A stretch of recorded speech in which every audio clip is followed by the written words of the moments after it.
ಕರ್ನಾಟಕ ರಾಜ್ಯದ ಪ್ರತಿಯೊಬ್ಬ ಆತ್ಮೀಯ ಸರ್ಕಾರಿ ನೌಕರರಿಗೆ, ಅನುದಾನಿತ ಸರ್ಕಾರಿ ನೌಕರರಿಗೆ, ಸರ್ಕಾರಿ ನೌಕರರ ಕುಟುಂಬ ವರ್ಗದವರಿಗೆ ತುಂಬ ಉಪಯುಕ್ತವಾದ ಹಾಗೂ ಲಾಭದಾಯಕವಾದ ಒಂದು ತೀರ್ಪು.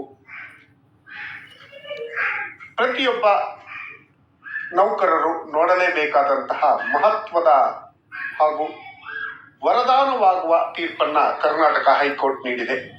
ಇದರಿಂದಾಗಿ ಸರ್ಕಾರಿ ನೌಕರರಿಗೆ ಹಾಗೂ ಕುಟುಂಬ ವರ್ಗದವರಿಗೆ ಭಾರಿ ಲಾಭ ಆಗತ್ತೆ. ಏನು ತೀರ್ಪು ನೀಡಿದೆ, ಇದರಿಂದ ನೌಕರರಿಗೆ ಏನು ಲಾಭ ಆಗತ್ತೆ ಅಂತ ವಿವರವಾದ ಮಾಹಿತಿಯನ್ನು ಶೇರ್ ಮಾಡೋದಕ್ಕಿಂತ ಮುಂಚಿತವಾಗಿ ಯಾರೆಲ್ಲ ಈ ಚಾನಲ್ಗೆ ಸಬ್ಸ್ಕ್ರೈಬ್ ಆಗಿಲ್ಲ, ದಯವಿಟ್ಟು ಕೆಳಗಡೆ ಕಾಣ್ತಾ ಇರುವಂಥ ಸಬ್ಸ್ಕ್ರೈಬ್ ಬಟನ್ ಅನ್ನು ಒತ್ತಿ ಬೆಲ್ ಐಕಾನ್ ಅನ್ನು ಕ್ಲಿಕ್ ಮಾಡಿ ಆಲ್ ಅಂತ ಮಾಡಿ. ಸ್ನೇಹಿತರೆ, ಕರ್ನಾಟಕ ರಾಜ್ಯದಲ್ಲಿರುವಂಥ ಪ್ರತಿಯೊಬ್ಬ ಸರ್ಕಾರಿ ನೌಕರರು, ಅದರಲ್ಲೂ ಅನುದಾನಿತ ಸರ್ಕಾರಿ ನೌಕರರಿಗೆ ಒಂದು ಮಹತ್ವದ ಸುದ್ದಿ ಬಂದಿದೆ. ಸರ್ಕಾರಿ ನೌಕರರ ಕುಟುಂಬ ವರ್ಗದವರಿಗೆ ಭಾರಿ ಲಾಭಕರವಾಗುವಂತಹ, ಎಷ್ಟೋ ದಿನಗಳಿಂದ ನಿರೀಕ್ಷೆ ಮಾಡ್ತಾ ಇದ್ದಂತಹ ಶುಭ ಸುದ್ದಿಯನ್ನ ಕರ್ನಾಟಕ ಹೈಕೋರ್ಟ್ ನೀಡಿದೆ. ಈ ಹೈಕೋರ್ಟ್ ತೀರ್ಪಿನಿಂದಾಗಿ ನೌಕರರಿಗೆ ಆಗುವ ಲಾಭಗಳೇನು, ತೀರ್ಪಿನ ಸಂಪೂರ್ಣ ವಿಶ್ಲೇಷಣೆಯನ್ನ ಈ ದಿನ ಮಾಡ್ತಾ ಇದ್ದೀನಿ. ದಯವಿಟ್ಟು ವಿಡಿಯೋನ ಕೊನೆವರೆಗೂ ನೋಡಿ.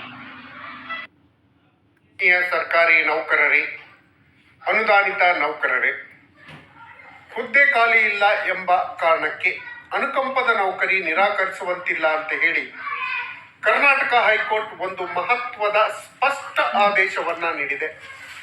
ಹುದ್ದೆ ಖಾಲಿ ಇಲ್ಲವೆಂದು ಅನುಕಂಪ ಆಧಾರದ ಉದ್ಯೋಗವನ್ನ ಮನವಿಯನ್ನ ತಿರಸ್ಕರಿಸುವಂತಿಲ್ಲ ಅಂತ ಹೇಳಿ ಕರ್ನಾಟಕ ಹೈಕೋರ್ಟ್ ಹೇಳಿದೆ.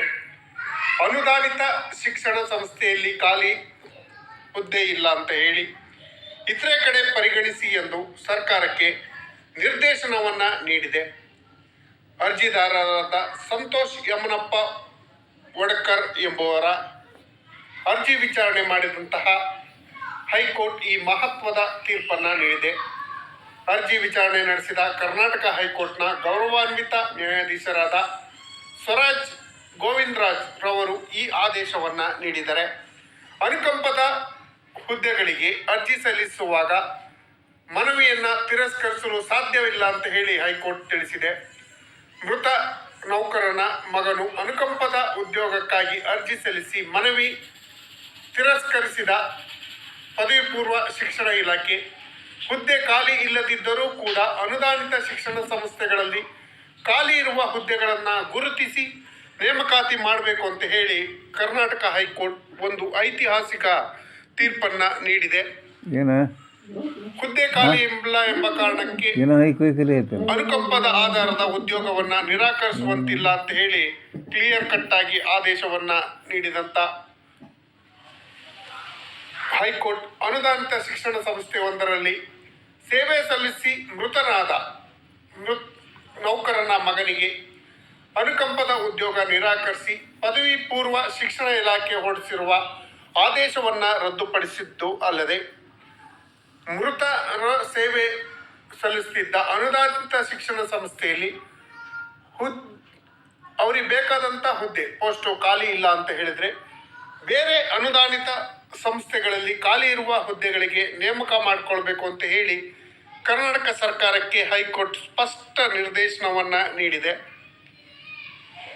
ತಂದೆ ಮೃತರಾದ ನಂತರ ಅನುಕಂಪದ ಉದ್ಯೋಗಕ್ಕಾಗಿ ಅರ್ಜಿ ಸಲ್ಲಿಸಿದ್ದ ಮನವಿ ತಿರಸ್ಕರಿಸಿದ್ದ ಪದವಿ ಪೂರ್ವ ಶಿಕ್ಷಣ ಇಲಾಖೆಯ ಕ್ರಮವನ್ನು ಪ್ರಶ್ನಿಸಿ ಸಂತೋಷ್ ಯಮನಪ್ಪ ರವರು ಸಲ್ಲಿಸಿದ್ದ ಅರ್ಜಿ ವಿಚಾರಣೆ ನಡೆಸಿದಂಥ ಗೌರವಾನ್ವಿತ ನ್ಯಾಯಾಧೀಶರಾದ ಸುರಾಜ್ ಗೋವಿಂದರಾಜ್ ರವರಿದ್ದಂಥ ನ್ಯಾಯಪೀಠದಿಂದ ಈ ಐತಿಹಾಸಿಕ ತೀರ್ಪು ಬಂದಿದೆ ಅಂತಲೇ ಹೇಳ್ಬೋದು.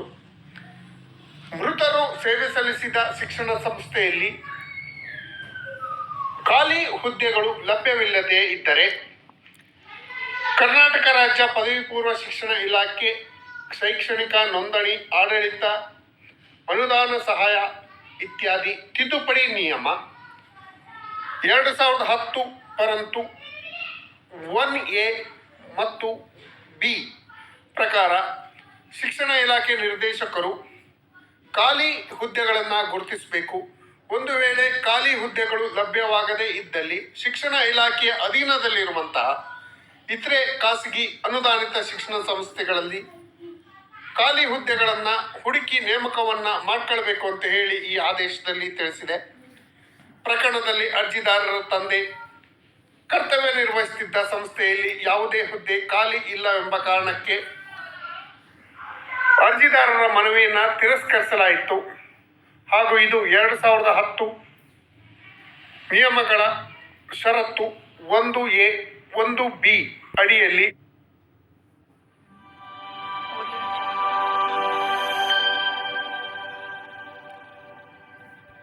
ನಮಸ್ಕಾರ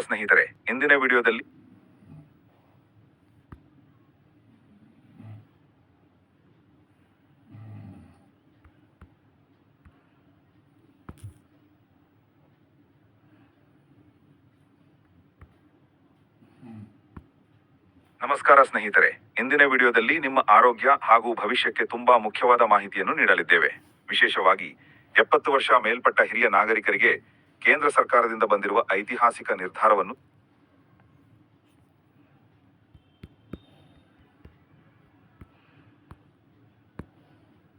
ತಿಳಿಸಿಕೊಡಲಿದ್ದೇವೆ. ಹಿಂದೆ ನಾವು ಆಯುಷ್ಮಾನ್ ಭಾರತ್ ಯೋಜನೆಯ ಬಗ್ಗೆ 5 ಲಕ್ಷ ರೂಪಾಯಿವರೆಗೆ ಉಚಿತ ಆರೋಗ್ಯ ವಿಮೆ ಸಿಗುತ್ತದೆ ಎಂದು ಹೇಳಿದ್ದೇವೆ. ಈಗ ಅದರಲ್ಲೂ ಹೊಸ ಬದಲಾವಣೆಗಳು ಬಂದಿವೆ.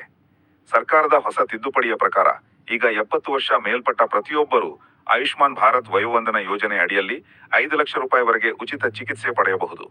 ಅತ್ಯಂತ ಮುಖ್ಯವಾಗಿ ಇದಕ್ಕಾಗಿ ಯಾವುದೇ ರೇಷನ್ ಕಾರ್ಡ್ ಅಥವಾ ಆದಾಯ ಪ್ರಮಾಣ ಪತ್ರ ಬೇಕಾಗಿಲ್ಲ. ಕೇವಲ ನಿಮ್ಮ ಆಧಾರ್ ಕಾರ್ಡ್ ಇದ್ದರೆ ಸಾಕು.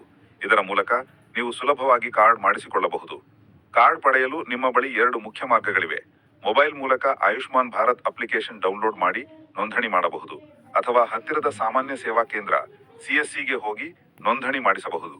ಇನ್ನೊಂದು ಮಾರ್ಗವೆಂದರೆ ಆಯುಷ್ಮಾನ್ ಭಾರತ್ ಅಧಿಕೃತ ವೆಬ್ಸೈಟ್ ಮೂಲಕ ನೇರವಾಗಿ ಅರ್ಜಿ ಸಲ್ಲಿಸುವುದು. ಕಾರ್ಡ್ ಪಡೆಯುವ ಪ್ರಕ್ರಿಯೆಯಲ್ಲಿ KYC ಕಡ್ಡಾಯ. ಇದನ್ನು ಮಾಡಿದ ನಂತರವೇ ನಿಮಗೆ ಕಾರ್ಡ್ ಸಿಗುತ್ತದೆ. ಈ ಕಾರ್ಡ್ನಿಂದ ನೀವು ದೇಶದ ಅನೇಕ ಆಸ್ಪತ್ರೆಗಳಲ್ಲಿ 1600ಕ್ಕೂ ಹೆಚ್ಚು ರೋಗಗಳಿಗೆ ಉಚಿತ ಚಿಕಿತ್ಸೆ ಪಡೆಯಬಹುದು.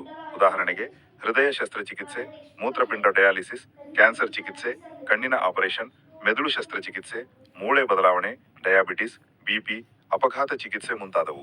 ಆಸ್ಪತ್ರೆಗೆ ದಾಖಲಾಗುತ್ತಿದ್ದಂತೆಯೇ ಕವರೇಜ್ ಆರಂಭವಾಗುತ್ತದೆ. ಚಿಕ್ಕ ಶಸ್ತ್ರಚಿಕಿತ್ಸೆಗೆ 3 ರಿಂದ 5 ದಿನ ಹಾಗೂ ದೊಡ್ಡ ಶಸ್ತ್ರಚಿಕಿತ್ಸೆಗೆ 7 ರಿಂದ 10 ದಿನಗಳವರೆಗೆ ಆಸ್ಪತ್ರೆಯಲ್ಲಿ ದಾಖಲಿರಬೇಕಾಗಬಹುದು. ಈ ಅವಧಿಯಲ್ಲಿ ನೋಂದಣಿ ಶುಲ್ಕ, ಆಹಾರ, ಔಷಧಿ, ಲ್ಯಾಬೋರೇಟರಿ ಪರೀಕ್ಷೆ ಎಲ್ಲವೂ ಉಚಿತವಾಗಿರುತ್ತದೆ. ಕರ್ನಾಟಕದಲ್ಲಿ ಈ ಯೋಜನೆ ಅನೇಕ ಆಸ್ಪತ್ರೆಗಳಲ್ಲಿ ಲಭ್ಯ. ಉದಾಹರಣೆಗೆ ಬೆಂಗಳೂರಿನಲ್ಲಿ ವಿಕ್ಟೋರಿಯಾ ಆಸ್ಪತ್ರೆ, ಮಣಿಪಾಲ್ ಆಸ್ಪತ್ರೆ, Narayana health city, BGS global hospital. ಮೈಸೂರಿನಲ್ಲಿ JSS, ಅಪೋಲೋ, KR ಆಸ್ಪತ್ರೆ. ಮಂಗಳೂರಿನಲ್ಲಿ ಫಾದರ್ ಮುಲ್ಲರ್, KMC. ಹುಬ್ಬಳ್ಳಿ ಧಾರವಾಡದಲ್ಲಿ KIMS ಮತ್ತು SDM ಮೆಡಿಕಲ್ ಕಾಲೇಜ್ ಮುಂತಾದವು. ಆಸ್ಪತ್ರೆಗೆ ಹೋದಾಗ ನಿಮ್ಮ ಆಧಾರ್ ಕಾರ್ಡ್ ಮತ್ತು ಆಯುಷ್ಮಾನ್ ಕಾರ್ಡ್ ಕಡ್ಡಾಯವಾಗಿ ತೋರಿಸಬೇಕು. ಆದರೆ ಗಮನದಲ್ಲಿರಿಸಿಕೊಳ್ಳಿ, ನೀವು KYC ಮಾಡಿಲ್ಲದಿದ್ದರೆ ಅಥವಾ ಆಸ್ಪತ್ರೆ ಆಯುಷ್ಮಾನ್ ಭಾರತ್ ಪ್ಯಾನೆಲ್ನಲ್ಲಿ ಇಲ್ಲದಿದ್ದರೆ ಕಾರ್ಡ್ ಕೆಲಸ ಮಾಡುವುದಿಲ್ಲ. ಆದ್ದರಿಂದ ಚಿಕಿತ್ಸೆಗೆ ಹೋಗುವ ಮೊದಲು ಆಸ್ಪತ್ರೆ ಈ ಯೋಜನೆಗೆ ಸೇರಿದೆಯೇ ಎಂದು ಖಚಿತಪಡಿಸಿಕೊಳ್ಳಿ. ಇಂತಹ ಒಳ್ಳೆಯ ಯೋಜನೆಯನ್ನು ಪ್ರತಿಯೊಬ್ಬ ಹಿರಿಯರು ಉಪಯೋಗಿಸಿಕೊಳ್ಳಬೇಕು. ಆರೋಗ್ಯವೇ ನಮ್ಮ ದೊಡ್ಡ ಸಂಪತ್ತು. ಸರ್ಕಾರ ನೀಡುತ್ತಿರುವ ಈ ಅವಕಾಶವನ್ನು ತಪ್ಪಿಸಿಕೊಳ್ಳಬೇಡಿ. ಸ್ನೇಹಿತರೆ, ಈಗ ನಾವು ನೋಡೋಣ ಈ ಯೋಜನೆ ಬಗ್ಗೆ ಇನ್ನಷ್ಟು ಮುಖ್ಯ ಮಾಹಿತಿಗಳನ್ನು. ಹಿಂದಿನ ಭಾಗದಲ್ಲಿ ನಾವು 70 ವರ್ಷ ಮೇಲ್ಪಟ್ಟವರು ಹೇಗೆ ಕಾರ್ಡ್ ಮಾಡಿಸಿಕೊಳ್ಳಬಹುದು, ಯಾವ ಆಸ್ಪತ್ರೆಗಳಲ್ಲಿ ಚಿಕಿತ್ಸೆ ಲಭ್ಯ ಎನ್ನುವುದರ ಬಗ್ಗೆ ತಿಳಿಸಿಕೊಟ್ಟಿದ್ದೇವೆ. ಈಗ ಯಾವ ಸಂದರ್ಭಗಳಲ್ಲಿ ಈ ಕಾರ್ಡ್ ಕೆಲಸ ಮಾಡುವುದಿಲ್ಲ, ದೂರು ಸಲ್ಲಿಸುವ ವಿಧಾನ ಮತ್ತು ಕೆಲವು ಮುಖ್ಯ ಸಲಹೆಗಳನ್ನು ತಿಳಿದುಕೊಳ್ಳೋಣ. ಮೊದಲಿಗೆ ಯಾವ ಸಂದರ್ಭಗಳಲ್ಲಿ ಕಾರ್ಡ್ ಕೆಲಸ ಮಾಡುವುದಿಲ್ಲ ಎಂಬುದನ್ನು ತಿಳಿದುಕೊಳ್ಳುವುದು ತುಂಬಾ ಮುಖ್ಯ. ಆಸ್ಪತ್ರೆ ಪ್ಯಾನೆಲ್ನಲ್ಲಿ ಇಲ್ಲದಿದ್ದರೆ, ನೀವು ಹೋದ ಆಸ್ಪತ್ರೆ ಆಯುಷ್ಮಾನ್ ಭಾರತ್ ಯೋಜನೆಗೆ ಪ್ಯಾನೆಲ್ನಲ್ಲಿ ನೋಂದಾಯಿಸಿರದಿದ್ದರೆ